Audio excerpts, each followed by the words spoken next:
Welcome to Sacred Magic. Violet is on a quest to bring sacredness back into our everyday experiences. Anyone can have an extraordinary life when they are able to tap into their sacred magic within. Violet and her guests will be sharing their divine passions, inspirations, and stories of connecting with their sacred magic. We are so happy you have joined us today. Let's get started with your host, the magical creator of Discover Your Spiritual Gifts, Vialet Rayne.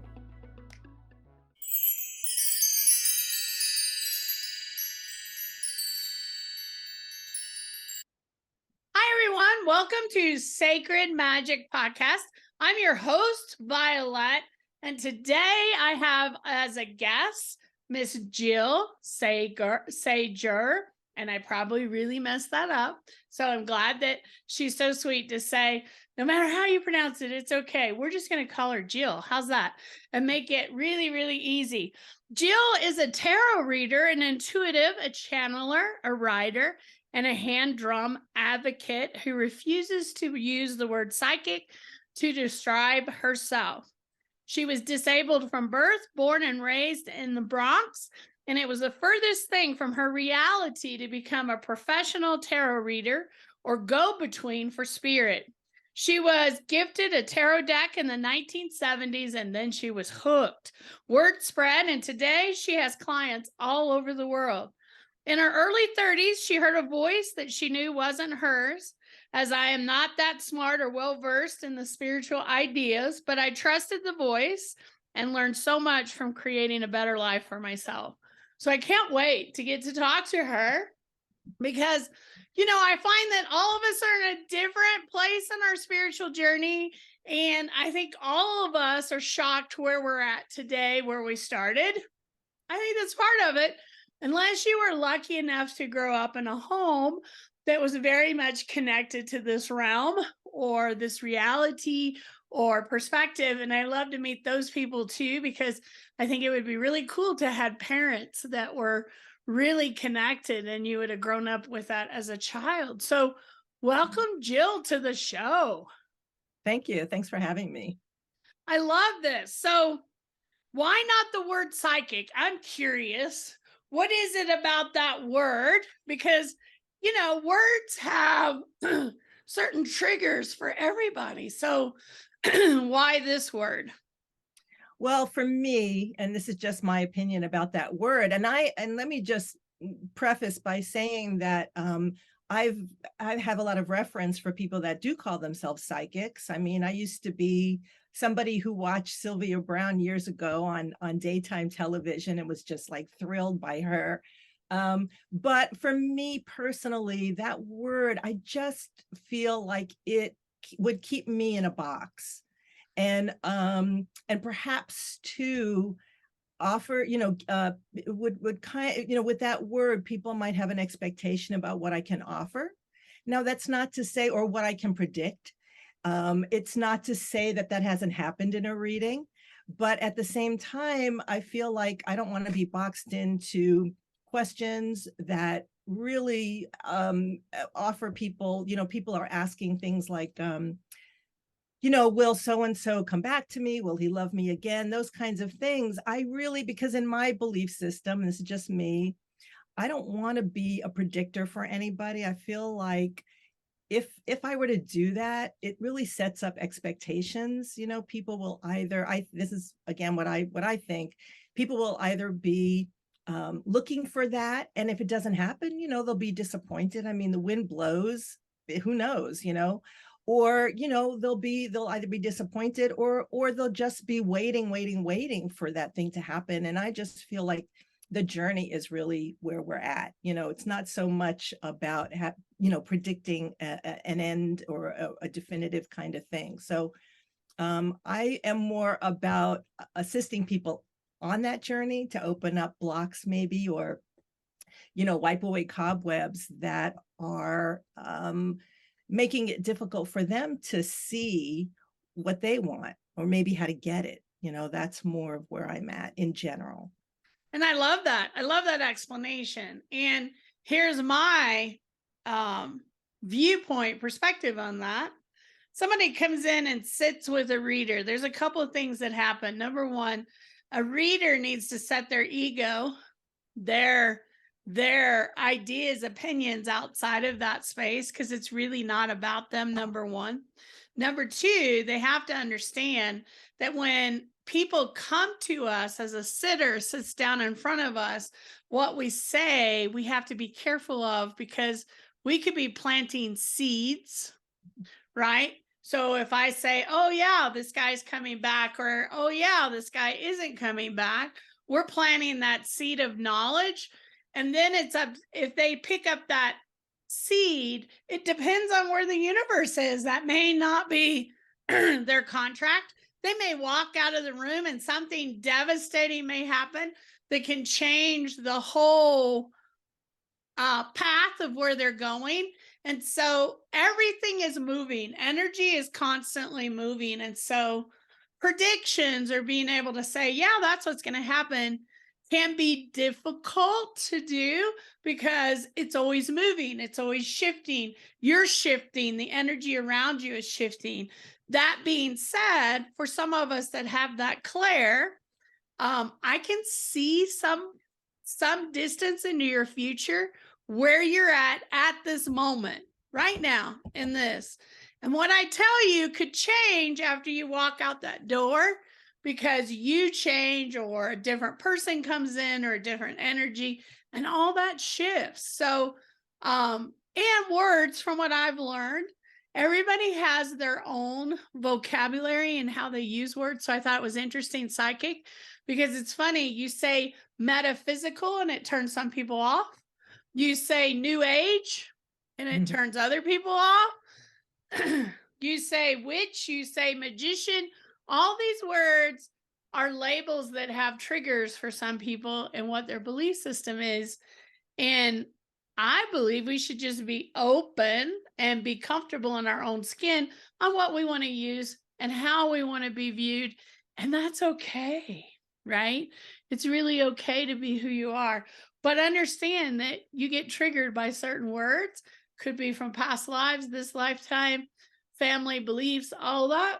Pay attention to your triggers, because they're great lessons of why am I so against that word? And I love that you've really put some thought into it. So thank you for sharing that with us. Well, I really love what you said, and maybe you said it, better than me, but it does have to do with, those expectations. And also too, it is really hard. I also liked what you said about, different words that we use to describe what this is. I think that's really always been the crux for me, and the difficulty, because we are doing something that you can't really explain. I mean, how do you explain the unexplainable? How do I really, for many, many years, I didn't tell people I was a tarot reader, or I was channeling information, or when I did, because it came up in the conversation with maybe like-minded people, I said it in a way that was embarrassing. Like, this is, and I would preface it by saying, I know this is odd and weird. Now, that was my own issue, of course, because I didn't know that they really thought it was odd or weird. Especially these days when tarot and channeling and all this has become so popular. I'm so interested in how we've gotten to this place in our cycle where it's so huge. There are articles now about all of this in the New York Times, for goodness sakes. When I started reading in the 70s, there wasn't that kind of understanding. It was a very different time. And so I did get a lot of, eye rolling, or, and I kind of maybe stuck with that for too long, this idea that I had to maybe downplay what I did. But I feel I'm still so grateful that it's kind of come out of this closet in such a huge way, which tarot, I think, and these kinds of skills have seen. It's not the first time that there's a wave of acceptance, but it's an interesting time to be doing what I'm doing, to be doing what we're all doing. It's freeing when you can free yourself to be open to something that you don't understand, right? True. And that's really the truth. When people come in, they don't understand. And I have students even in my community, that have never touched an oracle or tarot card. And we start pulling cards, and all of a sudden they're like, what are we doing? Like, what is this? And there are people that are afraid of the word tarot, because it's pronounced both ways, but they're afraid of those cards because they've had either a belief system or a family or an integration somewhere along the line that put fear into those words and utilizing it. And really, the cards are doorways of information that allow us to connect. And when we pull cards, it's just a guidepost for those of us that are connected and open to the information that's coming through. And if I held up a card today, right, it may have one meaning for Jill, may have another meaning for Violet, it may have another meaning for Sue, and it's the same card. True. That's what makes it so incredible when you start working with the cards. And there's still some people today, but I agree with you. In the 70s, it would have been difficult because not many people were talking about it. And even today, with what I do, when people ask me, what do you do? Right? What do you do? And I'm like, oh, no. Right? Right? It's like, what are they going to be comfortable with? Right? You know, my husband's family is very religious, and I have family that's very religious, and I'm not here to convert you. I'm not going to push it on you. I'm not going to throw it all over you like it's been thrown on me from Christianity. And I was a Christian, so I totally get it. But this is my beliefs. You don't have to believe what I believe.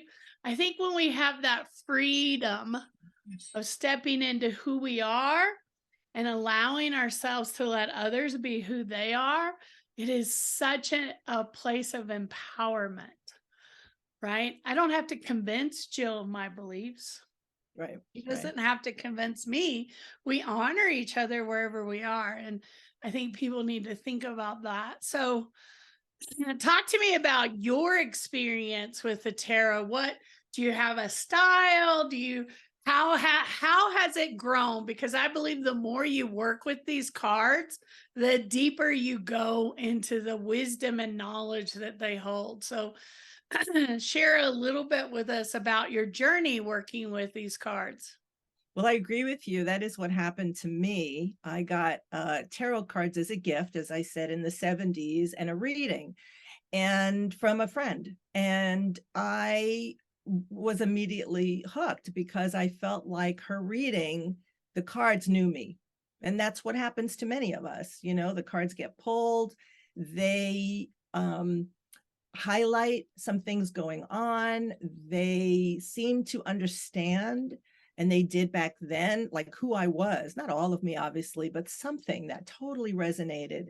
And she gave me a deck, and I bought a book, and I started to study. And I just want to say, aside from that, that's the same experience I actually had with hand drumming. I was a piano player. I started hand drumming. And I'm saying this because a lot of people who are into the metaphysical or this, you know, they go to drum circles, and it's the same kind of thing where you start playing on a hand drum and you're instantly hooked to. There's something that calls to you and you want to continue to do it. And that's how I felt about tarot. And so I studied. At that time, there weren't a lot of books. I mean, I got the initial cards that I read, of course, were the Rider-Waite. I mean, that was what was really available. And I got a book by Eden Gray, and a very traditional book. You talked about some people have fear of the tarot and what it's going to say. These old ideas that came in these books that I had, you know, from whether it was Waite's book or Eden Gray's book, some of it did feel even negative to me. Now, why I rejected that, I can't speak to, but there was something I always did understand about tarot. Again, I have no idea where this came from, because like you, Violet, I didn't grow up with any of this, but there was something about the negativity of it that didn't speak to me. And so I started to do, you know, study on my own. I got Mary Greer's, you know, workbook and all this. And I started to do a lot of different exercises to get deeper into what the cards meant. And I never took a lesson until I was way into reading. And what happened was that my sister was really curious about what I was doing back then. And so I started to read for her. And you know how we start, we read with the book, but then I got to really know the cards and I didn't need it anymore. And basically what happened is I read for her, and she, like me, it was really like accurate, and it felt right on, and it resonated for her. And she basically started to tell her friends, and she lives in Seattle, and I was visiting her, and this friend would want to read and that friend would want a reading. And that's kind of how things happen, word of mouth. What my experience is that the more you read for people, once I got over, okay, this is kind of like was only for me. But what happens, and I think this might be true for all people who read tarot for other people, is that you do start to get validation. And it's through that validation that you become a more confident reader. And so that's what started to happen. And it wasn't until I was reading, this is years later, I was reading for somebody and I saw the Queen of Cups pregnant. I had never had that experience. But, you know, as you learn to read cards, you do trust your own intuition. I loved what you said about, you know, one card, you know, three readers, everyone will have maybe a different approach to the card, but still all within the same framework. It's all accurate. And so I trusted what I saw in that card, that she was pregnant. I mentioned it. And sure enough, her whole thing was about motherhood.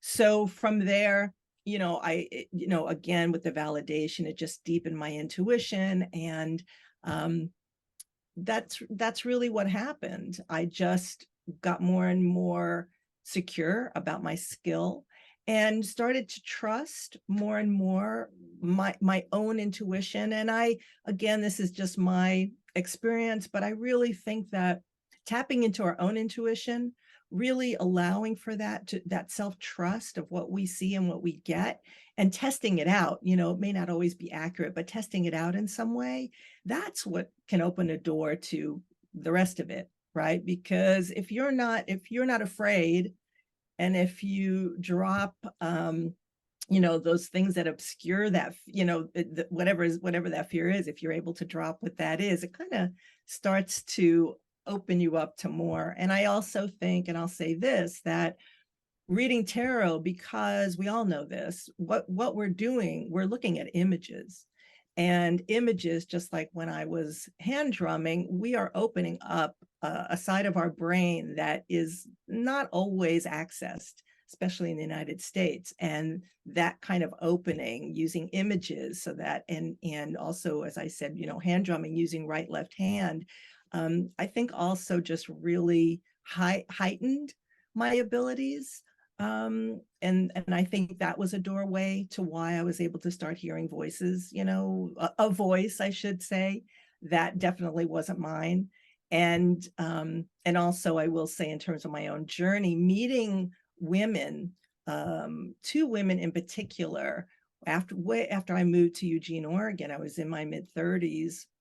And then again, when I was in my 40s, I met two women who were channelers, who were psychics, and watching them also gave me permission. And so it's not like though I was looking to open that channel, but it also showed me that there's possibility. Well, I think it's a journey, right? Right. Spirit typically doesn't open the door, swing super wide. Every once in a while, I'll find somebody that's really overwhelmed because they've opened the door so wide. Mm-hmm. Usually it's a step-by-step process. And science has looked at that. When we do this, she's right, we're using a different part of our brain. It actually shuts down the logical side of our thought process to allow us to connect to these energies that are around us, to be in that state, to bring through that information. I mean, it's been tested on what's happening in the brain when we're doing this, because we go on to another element of our brain that allows us to receive this information.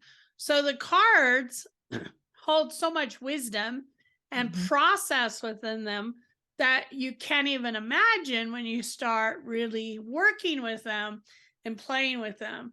And I think it's also critical that you have to trust. If you're starting to get a tarot deck, you're starting to play with it, what we have a habit to do is we're pulling a card instead of trusting what we're getting inside. We're logically trying to figure out what's going on, which means we're not connected. And we're trying to give an explanation for what we're seeing versus going in here. A lot of times I will, because I channel, because I get lots of information, this is what I found in a couple of things. Number one, you're giving somebody a reading and you're telling them some information and they're like, no, it's not me. No, that's not for me. Or you tell them something that you think is as crazy can be. And they're like, oh yeah, I know exactly what you're talking about. That hits right home. And in your brain, you're like, I couldn't have figured that out if I tried. Right. Yeah. And so because I'm a channeler, a medium, and all of the gifts, sometimes I'll give somebody an information. And they're like, no, that's not for me. And I'm like, okay, just sit with it. I'm just telling you what I'm seeing. And then 20 minutes later, oh yeah, I know what you were talking about. Yeah, I have had that experience too. I always say I don't edit what I get. And I also say, if it doesn't resonate, just, throw it in the trash. But if there's something, keep it in your back pocket. And I've also had that experience where people will come to me much later. I had a woman stop me once. I was walking my dog 3 years later after giving her a reading. And she was like, at the time, I didn't get anything you were talking about, but it all made sense. 3 years later, it all happened. It all was, was something that, so she was one of those people who something must have clicked because she obviously kept it, she didn't just throw it in the trash. She kept it in her back pocket. And I always say in my, with any of my clients, or I always say, gosh, you just have to trust yourself. There's no gurus here. There's no, I don't have your answers. You have to have your own answers. I'm just hoping that I can maybe open the path so you can see things clearer, so you can come up with your own answers. It's really that. So I'm really, really, that's, and maybe this is off topic, but honestly, really what we do, it's really about change and transformation. I mean, that's what's really going on. It's about awareness. And I so value that. And so when someone comes to me for a reading, I'm so inspired because basically what they're saying is, I want to change my life for the better. That's why I'm coming. And I don't take that kind of want for granted. I think that it's hard work. It's not easy to be who we are. I mean, I'm the same. I'm changing, I'm growing. I got into this for myself. It's not something that that path isn't something that I've ever gotten off of. It's not like, oh, I'm cured, I'm fixed. I mean, that's not, the journey is this continual understanding of my life to better my life, mostly so I can be a better person, which I'm still working at. But my bias is that that's what I'm here to do, because if I'm not better, if I'm sitting at a red light, angry at the, guy in front of me who didn't turn on his signal, what am I doing? Not just to myself, but to him and to the world. So really that keeps me motivated to become a better person. Again, I fail constantly, but that's why I'm inspired by people who also want to do that work. And not everybody does in this lifetime. And those who do, who challenge themselves, I'm just so inspired by. And that's what tarot offers. It's that positive way toward ourselves. So it's quite a tool. I still to this day can't explain how it works. And I really have never put it in a box. I'm somebody who has done research on tarot, and there's no box to put it in. Everyone has a different opinion. We like to say it started, the cards in the fork, but I'm just leaving it to the mystery that it is. And I think that's what makes it so powerful. I love that you say it's about change and transformation, because I really think it is, but I also think it helps us get unblocked. have some awareness, because sometimes a person will sit with you and you're giving them information and they're like, that's what I've been getting. Yes. Yeah. I love the validation. Tarot What can really have be you been listening? No, yeah. I just was questioning all of that. Well, they want you to know that you're right on target and this is what your next step is, right? I think even for me as a reader, and I can talk about me, as connected as I am, it's easier for me to read for somebody else than sometimes it is for me to listen to my own messages, because I don't always easily trust sometimes. And it's like I'm seeking, is somebody else along my path? I'm one of those people, oh, I've been hearing that. So that's, sometimes we need confirmation. We're human. I feel like I'm human. And sometimes when I get something, I'm like, no, I'm not sure. And then somebody will come up and say something, and I'm like, oh, yeah, that's my confirmation. That's what I'm supposed to be listening. It's part of our human journey, right? It's just a process. And this is a great tool to help us move through life and kind of trust that inner, what I call our divine navigation system, which Like is that. which is within us, right? Navigation, a car, it's giving you guidance, direction, insight. It's not telling you what to do, it's just a guide. Yeah. So I love following that guide. So talk to us a little bit, because I know you're working on a cool project that we're going to have you back on the show to talk about. Can you give us a little sneak peek or share what you provide other people if people want to connect with you and work with you? Can you share some of that information? Yeah, thanks for asking. You can connect with me through my website. I go by the name of Jill Amy Sager, Sager, even I don't know how to pronounce it. And you can find me on Instagram, and you can find me on Facebook and YouTube, and of course at my website at jillamysager.com. I want you to know also that I offer free live readings Mondays on Facebook, and you can get more information if you get on my page there about those. And that's been a lovely experience. I started doing that right about when COVID hit and we were all stuck inside, and I was so frustrated, and I kept thinking, what can I do? What can I do? And I thought, I can do this. So I started these live free readings way back then, in whatever year that was. It's been a while now, and I've continued. I've been able to meet a lot of wonderful people that way.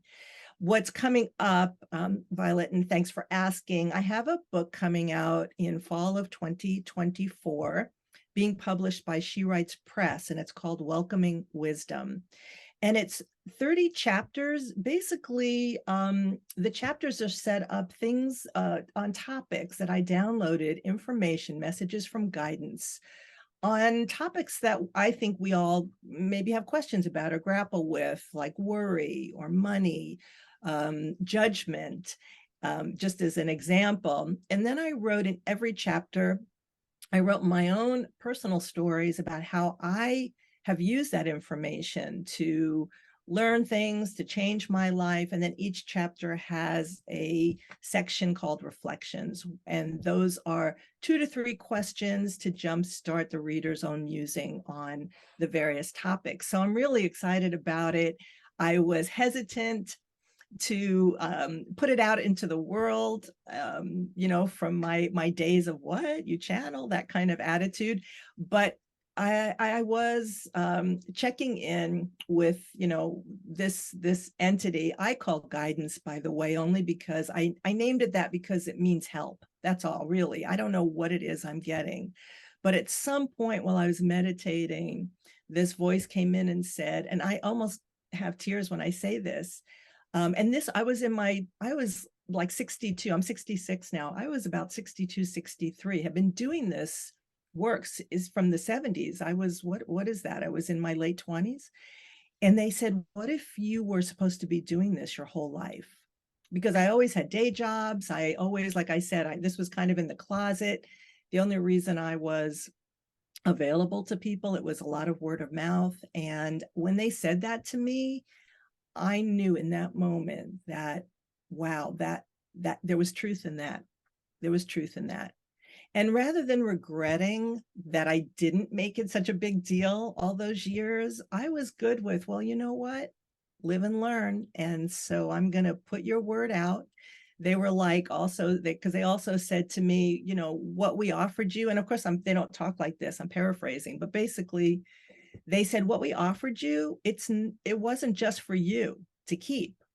And that really also got me motivated. So I went back and transcribed all of the messages that I got. I have way more, but there were 30 that I felt were important.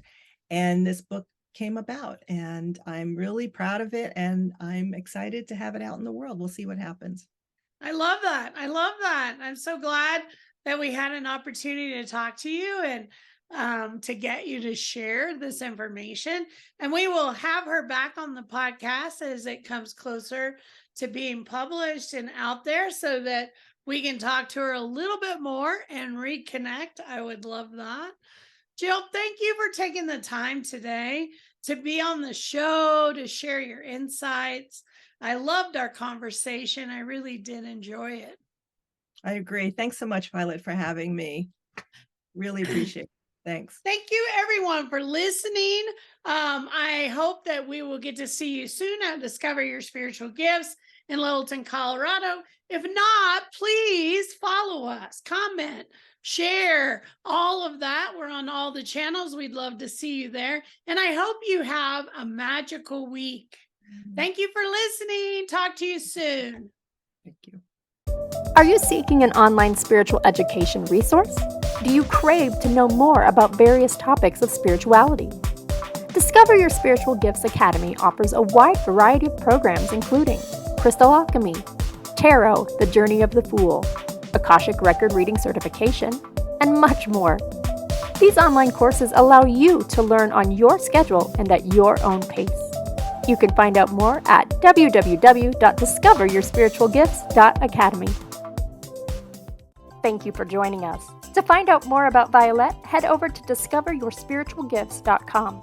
You can also send a personal message to Vialet through email, violet@discoveryourspiritualgifts.com. If you love the show, subscribe to our podcast on Apple Podcasts, Google Podcasts, or Spotify. Until next time, remember, we are meant to have abundant and joyful lives. We hope to see you soon at Discover Your Spiritual Gifts.